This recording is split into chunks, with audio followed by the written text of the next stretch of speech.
வணக்கம் உறவுகளே, நான் உங்கள் சுவிஸ்மாலா. நான் நல்ல நிலைமை இருக்கிறேன். நீங்கள் எல்லாரும் எப்படி நல்ல நிலைமை இருப்பீங்கன்னு சொல்லி தான் நினைக்கிறேன். இன்றைக்கு பார்த்தீங்கன்னு சொன்னால் ஆரோ மாநிலத்தில், அதாவது ஆரோ என்று சொல்கிற ஒரு டிஸ்ட்ரிக்டில் வந்து ஸ்லொஸ் கால்வீலன்னு சொல்லி ஒரு இடம் இருக்குது. அங்கே தான் நாங்கள் போக போகிறோம். அதாவது ஒரு அரண்மனை ஒன்று, பழைய காலத்து அரண்மனை ஒன்று இருக்குது.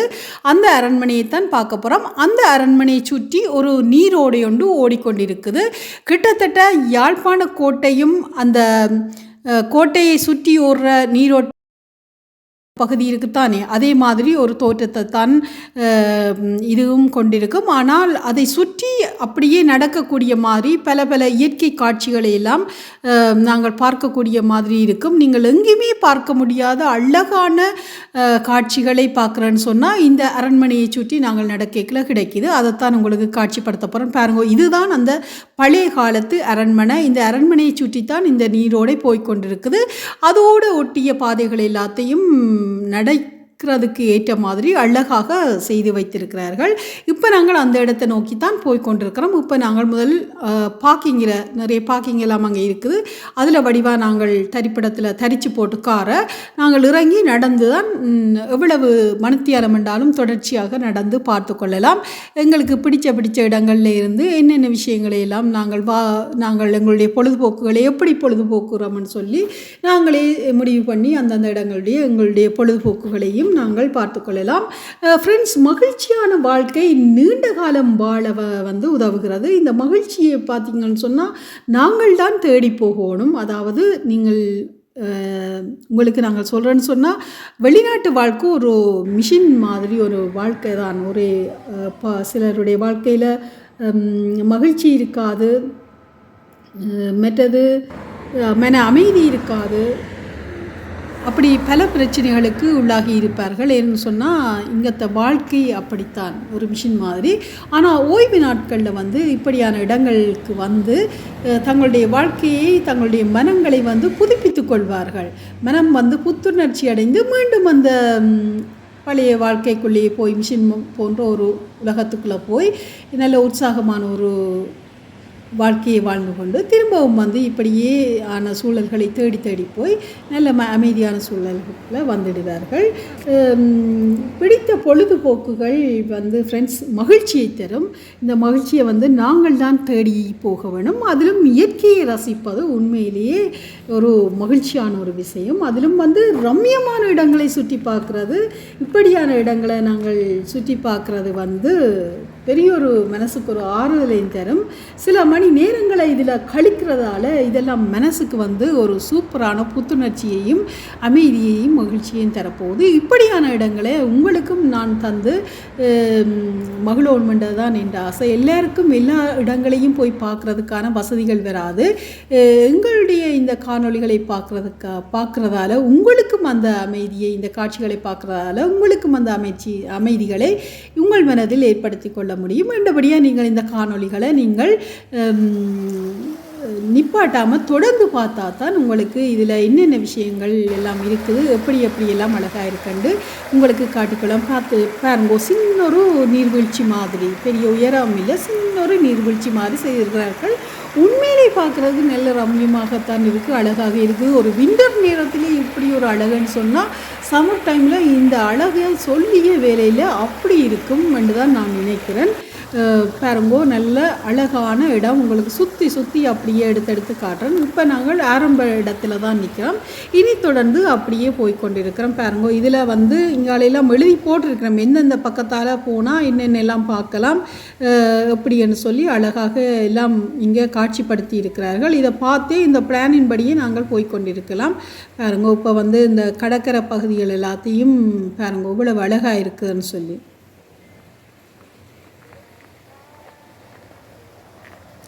ஃப்ரெண்ட்ஸ், ஆரோக்கியம் இல்லாமல் வந்து எதையுமே நாங்கள் செய்ய முடியாது. அதிலும் பார்த்தீங்கன்னு சொன்னால் எங்களுடைய மனம் வந்து கட்டாயம் வந்து ஆரோக்கியமாக இருக்க வேணும். ஆரோக்கியமாக இருந்தால்தான் பதட்டங்கள், டென்ஷன்கள் எதுவுமே இல்லாமல் நாங்கள் நல்ல வடிவாக இருக்கலாம். இங்கே பாருங்க, இந்த ஓடைக்கில் வந்து நல்ல வாத்துகள், பல இன வாத்துகள் நிற்கிது. பாருங்க, இங்கே வெள்ளை, அங்கே அன்னம், இப்படி நிறைய வாத்துகள் எல்லாம் இதுக்குள்ளே நிற்கிது. போக போக நிறைய நாங்கள் பார்க்கலாம்.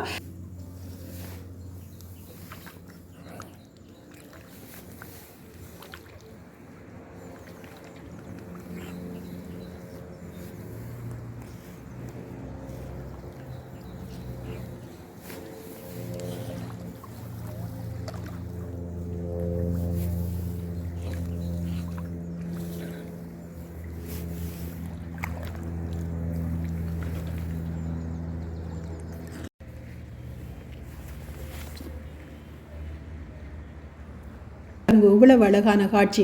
வெயில் வந்து சாதுவாக இருக்குது. அது பாருங்க அந்த ஓடைக்குள்ள அப்படியே பட்டு மின்னலாக மின்னி ஜொலிக்குது. பார்க்கவே பெரிய ஒரு ஆசையாக இருக்குது. எங்களோட பொழுதுபோக்கான இடங்கள் வந்து இப்படியான இடங்களை தெரிவு செய்கிறது தான் உண்மையிலே நல்லது. நாங்கள் இப்படி சுற்றுலா செய்கிறதால வந்து நல்ல உற்சாகம் எங்களுக்கு கிடைக்கும். எங்களோட உற்சாகத்தை வந்து உயிரோட்டமாக வைத்திருக்கிறதுக்கு இப்படியான இடங்கள் வந்து உண்மையிலே ஒரு சூப்பரான ஒரு தெரிவுண்டு தான் நான் நினைக்கிறேன். அதிலும் பார்த்திங்கன்னு சொன்னால் எங்களோட உறவுகளோடு சேர்ந்து இப்படி வரைக்கல இன்னும் சந்தோஷமாக இருக்கும். அவியலோடு சேர்ந்து நாங்கள் பல விஷயங்களை கதைக்கிறது, அவியலோடு சேர்ந்து நிறைய பொழுதுபோக்குகளை அங்கே செய்து பார்க்குறது, அவியலோடு சேர்ந்து நடக்க பல விதமான விஷயங்களை நாங்கள் கதைக்கிறது. இதால் வந்து பெரிய ஒரு ரிலாக்ஸ் வந்து மனசுக்கு கிடைக்கும். எங்களுடைய குடும்பங்களிலும் நல்ல ஒரு புத்துணர்வு கிடைக்கும். பாருங்க இது இந்த போட்டில் வந்து எல்லாம் போட்டிருக்கணும். எங்கெங்கே என்னென்ன இருக்குது, என்னென்ன செய்யலாம், என்னென்ன செய்யக்கூடாது, எப்படி போகலாம், எப்படி இந்த அமைப்பு இருக்குதுன்னு சொல்லி சகலதும் இந்த போட்டில் தெரிவிச்சிருக்கிறார்கள். நாங்கள் அதன்படியே போய்கொண்டிருந்தால் நல்லது. பாருங்க எங்களுக்கு முன்னுக்கு நிறைய பேர் போய்கொண்டிருக்கணும். அந்த நேரத்தில் பார்த்திங்கன்னு சொன்னால் இந்த ஓடையில் வந்து ஒரு சிறுவன் வந்து மீன் பிடிக்கிறதுக்கு முயற்சி செய்கிறார். நிறைய தரம் இந்த வலையை, அதாவது வலை இல்லை, அந்த தூண்டில போட்டு போக்குறார். ஆனால் அவருக்கு மீனே கிடைக்கல. அவர்கிட்ட கேட்டேன்னு உங்களை நான் காணொலி படுத்தலாம்னு சொல்லி நீங்கள் தாராளமாக எடுங்கன்னு சொல்லியிருந்தார். நானும் கண்ண நேரம் வெயிட் பண்ணி பார்த்தேன். அவருக்கு ஒரு மீனாவது பிடிபடுமென்னு சொல்லி உண்மையிலே பிடிபடையில். எனக்கு அது கவலையாக போயிட்டு, ஒரு சின்ன பிள்ளை எதிர்பார்த்து ஒரு மீனை பிடிப்போம்னு சொல்லி தன்னுடைய பொழுதுபோக்குக்காக அந்த கரையில் வந்து நின்று எத்தனையோ தடவை முயற்சி செய்து பார்த்துச்சுது. ஆனால் ஒரு மீன் கூட அம்படையில். பிறகு ஒரு பெரியவர் வந்து அதில் சொன்னார், இது வந்து மீன் ஓடுற பகுதியாக இருக்காது, நீங்கள் வேறொரு இடத்தை தெரிவு செய்து பாருங்கன்னு சொல்லி அவர் பிறகு நகர்ந்து சென்றுட்டார். இப்போ பார்த்தீங்கன்னு சொன்னால் சரியான உயரமான ஒரு இடத்துல ஒரு பறவை கூடு ஒன்று இருக்குது. இது வந்து ஒரு பெரிய ஒரு பறவை இந்த கூடாத்தான் இருக்கவனும் மிகவும் உயரமான இடத்துல அமைச்சிருக்குது. ஆனால் இந்த பறவை கூட பார்க்கல இது மனிதர்கள் அமைத்தது போல தான் இருக்குது. இயற்கையாக ஒரு பறவை இப்படி ஒரு கூட்டை அமைக்குமான்ற ஒரு சந்தேகம் வந்துச்சு. நாங்களும் நின்று பார்த்தோம். எங்களுக்கு முன்னால் போனவர்களை நீங்கள் முதல் பார்த்த நீங்கள் அவையிலும் நின்று ஆச்சரியத்தோடு நின்று பார்த்தார்கள். என்றாலும் நான் பல நேரம் அதை நின்று அந்த இடத்துல நின்று யோசித்து பார்த்தேன். ஒரு பறவையால் இப்படி அழகாக இவ்வளவு உயரத்தில் கொண்டே கட்ட முடியுமா, அதிலும் இவ்வளவு பலமாக அழகாக கட்டி இருக்குது. அதை பார்க்குறதுக்கு உண்மையிலே அதிசயமாக இருக்குது. இது ஒரு பெரிய ஒரு அதிசயமாக எனக்கு தெரிஞ்சுது. ஆனால் பறவைகள் பலவிதமான கூடுகளை கட்டுமென்று தெரியும். ஆனால் இது வந்து இவ்வளவு உயரத்தில் கொண்டு அந்த இதில் அழகாக நல்ல வட்ட வடிவமாக கட்டி இருக்குது. அல்லது இயற்கையாக அமைக்கப்பட்டதா அல்லது செயற்கையான்றது பற்றி எனக்கு தெரியாது. ஆனால் நான் அதை நல்லா ரசித்தேன். பாருங்கோ இந்த உயரமான மரங்கள் எல்லாம் இந்த ஓடை பகுதியில் அப்படியே இருக்குது. இவ்வளவு அழகாக இருக்குதுன்னு சொல்லி பாருங்கோ. ஆங்காங்கே இருந்து நாங்கள் ரசிப்பதற்கும் பார்ப்பதற்கும் கதிரைகள் எல்லாம் அமைத்திருக்கிறார்கள். இந்த பகுதியிலிருந்து நாங்கள் புத்தகங்கள் எல்லாம் இருந்து வாசித்த நாங்கள் உண்மையிலே இதிலே இருந்து வாசிக்கல உண்மையாக நல்ல சந்தோஷமாகத்தான் இருக்குது. எங்களோட வாழ்க்கை வந்து திரும்பவும் உற்சாகமாகி உயிரோட்டம் பெற மாதிரி இருந்தது. எங்களோட வாழ்க்கை வந்து சிறப்பாக வந்து அமைய வேண்டும்னு சொன்னால் ஓய்வு நேரத்தை சிறப்பாக நாங்கள் அமைக்க வேண்டும். அப்படி அமைக்கிறதுன்னு சொன்னால் இப்படியான இடத்தை தேர்வு செய்யப்படும். பாருங்க சின்ன ஒரு விளையாட்டு, ஒரு கல்லொண்டு இருந்தது, அது ஒரு எறிஞ்சு பார்க்கணும்னு சொல்லி எறிஞ்சு பார்த்தேன். இதை வீட்டில் இருந்தால் வீட்டில் எறிஞ்சு பார்க்கலுமா, பார்க்க முடியாது. அந்த கடலுக்குள்ள ஒரு சின்ன ஒரு கல்லை போட்டு அதில் வர சத்தத்தை கேட்குறதுல ஒரு சின்ன ஒரு சந்தோஷம். இப்படி குட்டி குட்டி குட்டி குட்டி சந்தோஷத்தை எல்லாத்தையும் நாங்கள் இந்த காட்சிகளை பார்க்குறதால பார்க்க முடியும். பாருங்க இது இடையிடையே சின்ன சின்ன வீடுகள் அமைச்சு வச்சிருப்பார்கள். இதுக்குள்ள வந்து அவையில் அந்த போட்டுகள் இருக்குத்தானே அதுகளை சில வழியில் வச்சிருப்பினோம். அல்லது ஏதாவது சின்ன சின்ன தேவைகளுக்காக இந்த சின்ன சின்ன வீடுகளை அமைச்சு வச்சிருக்கணும். அதே நேரத்தில் பார்த்துச்சோன்னா இந்த பலகைகளில் வந்து பாதைகளையும் அமைச்சு வச்சிருப்பினோம் நாங்கள் போகக்கூடிய மாதிரி. அல்லது அவர்கள் அந்த போட்டுகளை செட் பண்ணி அதுக்களால் போகிறதுக்கு ஏற்ற மாதிரியெல்லாம் செய்து வச்சிருப்பினோம். இப்போ பார்த்திங்கன்னு சொன்னால் பாருங்க நல்ல அழகான கரை. இந்த கரையால் நாங்கள் நடந்து போய்கொண்டே இருக்கிறோம். பார்க்குறதுக்கு புல்லும் கூட அழகாகத்தான் இருக்குது. என்ன அவ்வளவு அழகாக இருக்குது. இப்போ உங்களுக்கு ஒரு முக்கியமான ஒரு பகுதியை வந்திருக்கிறேன் பாருங்கோ. இது மண் வீடு. சுவிஸில் மண் வீடா என்ற கேள்வி உங்களுக்கு வரும். முன்னைய காலத்தில் கரையோர பகுதிகளில் கரையோரம் அண்டிய பகுதிகளில் எல்லாம் இப்படித்தான் உயரமான வீடுகளை கட்டியிருக்கிறார்கள். இதை எப்படி எப்படி கட்டினார்கள் என்றது தான் நீங்கள் அந்த போட்டில் நீங்கள் பார்த்த நீங்கள் எப்படி அமைச்சு என்றது சொல்லி வடிவாக அழகாக அதில் போட்டிருக்கிறார்கள். முழுக்க முழுக்க களிமண்ணாலும் மரங்களாலும் கட்டப்பட்ட இந்த வீடு முன்னைய காலத்து மக்களுடைய வாழ்க்கை இப்படித்தான் இருந்திருக்கிறது. இப்படித்தான் வீடுகளை அமைத்திருக்கிறார்கள். அதை பாதுகாத்து பேணி இப்பவும் அப்படியே இப்படித்தான் இருந்தது என்று சொல்லி காட்சிப்படுத்தி இருக்கிறார்கள். உண்மையிலேயே ஒரு அழகான ஒரு முக்கியமான ஒரு விஷயமாக இருக்குது.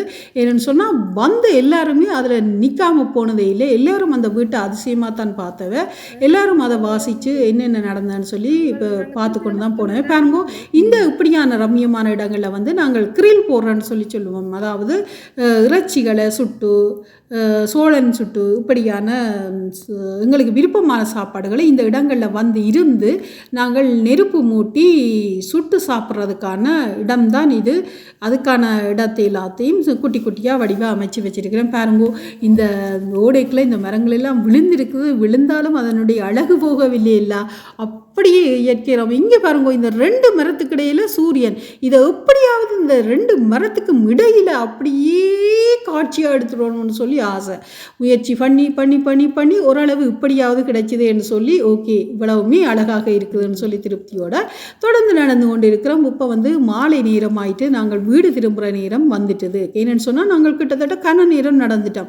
இதை பார்த்தீங்கன்னு சொன்னால் அந்த கடற்பாசி கடற்தாமரைன்னு சொல்லி தானே, அது ஒரு குறிப்பிட்ட பகுதியிலே இருக்குது. இன்னும் கொஞ்சம் நேரம் நாங்கள் ரிலாக்ஸ் ஆகி இதில் கொஞ்சம் நேரம் வாசித்து போட்டு நாங்கள் உங்களுடைய பயணத்தை தொடருவோம்னு சொல்லி வீட்டுக்கு போகிறதுக்கான ஆயத்தங்களை மேற்கொள்வோம்னு சொல்லி இருக்கிறோம். பாருங்க, மாலை நேரம், மாலை காட்சியை பாருங்க எப்படி இருக்குதுன்னு சொல்லி மிகவும் அழகாகவே இருக்குது. இந்த இடத்துல இந்த வாசிக்கைக்கு அப்படியே மனமெல்லாம் செட்டை கட்டி பறக்கிற மாதிரி ஒரு அமைதியான ஒரு சூழலாக இருக்குது. பார்க்கவே ரம்மியமாக இருக்குது. இந்த இடத்தை விட்டு வரவே விருப்பம் இல்லாமல் இருக்குது. ஏன்னு சொன்னால் அவ்வளவு அழகையும் உங்களுக்கு அப்படியே அடக்கி தந்தது. பாருங்க, மேல மரங்கள் அது அந்த ஓடையில் அழகாக விழுந்து இருக்குது. அதனுடைய பிம்பம், அந்த பிம்பத்தையும் அந்த மரத்தையும் அப்படியே உங்களுக்கு காட்சிப்படுத்தணுன்றதுக்காக அப்படியே என்னுடைய கேமராவில் அடக்கி நான் எடுத்திருக்கிறேன். பாருங்க இவ்வளவு அழகாக இருக்கும்னு சொல்லி. இந்த அழகு காட்சிகள் எல்லாம் உங்களுக்கு நன்றாகவே பிடிச்சிருக்குமென்று இருக்கிறேன். நீங்களும் பார்த்து நல்ல சந்தோஷப்பட்டிருப்பீங்கள். இவ்வளவு நேரத்தில் பாருங்க, சந்திரனும் வந்துட்டார். இரவு வருவதோ இல்லையே, அவர் வேலைக்கு இன்றைக்கு வந்துட்டார். பார்க்குறதுக்கு அழகாகத்தான் இருக்குது. அவரையும் அடக்கிட்டேன். உங்களுக்கு இந்த காணொலி பிடிச்சிருந்தா லைக் பண்ணுங்க, ஷேர் பண்ணுங்க, சப்ஸ்கிரைப் பண்ணுங்க.